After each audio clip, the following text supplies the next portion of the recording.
ಪ್ರಾಣಂ ಸ್ಥಾಪಿತ ಉಂಟಾಗಿಸುತ್ತಲಿ ಪರಶಿವ ಶಕ್ತಿಯ ಮಂತ್ರ ಘೋಷಧಿ ಬಿರದು ಭಕ್ತಿಯ ದೇಹ ಶುದ್ಧಿರಣೇನ ಭೂಯಾತ್ ಶಾಂತಿರಣೇನ ಭೂಯಾತ್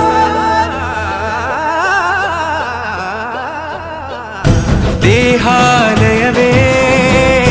ದೇವಾಲಯವು ಲೋಕಾನುಗ್ರಹವೇ